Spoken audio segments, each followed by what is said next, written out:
नमस्कार। चलिए आज एक ऐसी कहानी सुनते हैं जो हमें बताएगी कि कैसे आस्था किसी समुदाय की, किसी समाज की जान बन सकती है। ये कहानी है मोहन नगर के एक छोटे से मंदिर की।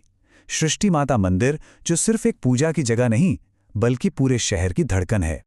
तो ये कहानी हमें ले चलती है मोहन नगर के उन शुरुआती दिनों में, जब ये शहर, ये नगर बस बसना शुरू ही हुआ था। तब यहाँ बस खेत थे और कच्ची मिट्टी की गलियां थीं। एक बहुत ही शांत और सरल माहौल था। जरा सोच कर देखिए, चारों तरफ खेत, मिट्टी के रास्ते और एकदम सुकून। ये था मोहन नगर का शुरुआती रूप। यहाँ पर लोगों की आस्था किसी बड़े आलीशान मंदिर में नहीं, बल्कि एक पुराने पेड़ के नीचे जलते एक छोटे से दिए की लौ में बसती थी। और यहीं से सब कुछ शुरू हुआ। कोई मंदिर नहीं था, कोई मूर्ति नहीं, बस कुछ परिवार थे जो हर शुक्रवार को एक पुराने पीपल के पेड़ के नीचे जमा होते थे।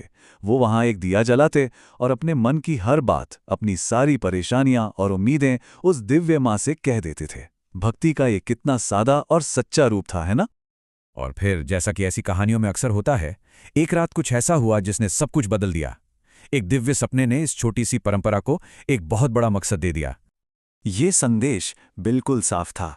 गांव की एक बुजुर्ग महिला को सपने में एक तेज रोशनी के साथ एक आवाज सुनाई दी।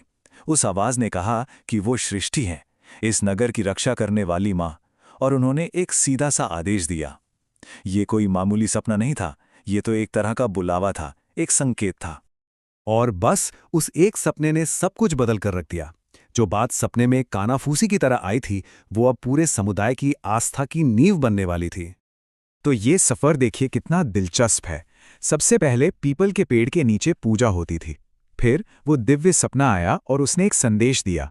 उस संदेश पर भरोसा करके लोग साथ आए और उसी पवित्र जगह पर मिट्टी का एक छोटा सा चबूतरा बनाया गया। और इस तरह सृष्टि माता मंदिर की स्थापना हुई। और जैसे जैसे वक्त गुजरता गया ना, लोगों का विश्वास भी मजबूत होता गया।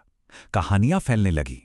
कहते हैं कि जब भी कोई मुश्किल में होता और मां के चरणों में आकर एक दिया जलाता, तो कोई ना कोई चमत्कार जरूर होता था। इन्हीं कहानियों ने मंदिर को लोगों की जिंदगी का एक अहम हिस्सा बना दिया। तो मंदिर तो बन गया, पर कहानी यहां खत्म नहीं होती। असल में ये मंदिर सिर्फ ईंट और पत्थर की एक इमारत से कहीं ज्यादा है। ये मोहन नगर की एक जीती जागती विरासत है, उसकी आत्मा है। यहां मां की दो खास शक्तियों पर लोग यकीन करते हैं। पहली है संतोष, मतलब कंटेंटमेंट, मन की शांति। और दूसरी शक्ति है सृजन, यानी क्रिएशन, कुछ नया करने की हिम्मत, नई शुरुआत करने की ताकत। माना जाता है कि ये दोनों शक्तियां किसी भी निराश इंसान को एक नई राह दिखाती हैं। खासकर नवरात्रि में तो यहाँ का माहौल देखने लायक होता है। सोचिए, पूरा मंदिर हजारों दियों से जगमगा रहा है और ढोल नगाड़ों की आवाज पूरे मोहन नगर में गूंज रही है। ये सिर्फ एक पूजा नहीं, ये पूरे शहर का, पूरे समुदाय का एक साथ मनाया जाने वाला जश्न होता है। और उस जश्न के बीच हर घर से, हर गली से बस एक ही जयकारा सुनाई देता है, जय सृष्टि माता की। ये सिर्फ एक नारा नहीं है, ये उस पूरे नगर की एकता की आवाज है, उनकी सामूहिक आस्था की गूंज है। और ये जुड़ाव आज भी उतना ही मजबूत है। आज भी शहर में कोई नया बच्चा पैदा होता है या कोई अपने काम की नई शुरुआत करता है, तो सबसे पहले मां के दरबार में हाजिरी लगाता है। इससे पता चलता है कि ये मंदिर लोगों की जिंदगी के हर मोड़ पर उनके साथ है।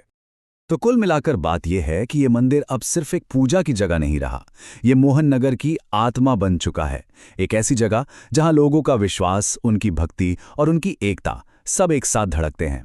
एक सपने से जो कहानी शुरू हुई थी, वो आज पूरे शहर की पहचान है। और ये कहानी हमें एक बहुत जरूरी सवाल पर लाकर छोड़ देती है। क्या कोई मंदिर सिर्फ पूजा करने की जगह हो सकता है, या वो एक पूरे समाज की, एक पूरे समुदाय की आत्मा भी बन सकता है? सृष्टि माता मंदिर की कहानी का जवाब तो हाँ है। ये बताती है कि आस्था में सिर्फ चमत्कार करने की ही नहीं, बल्कि एक पूरे समाज को एक दिल में पिरोने की ताकत होती है।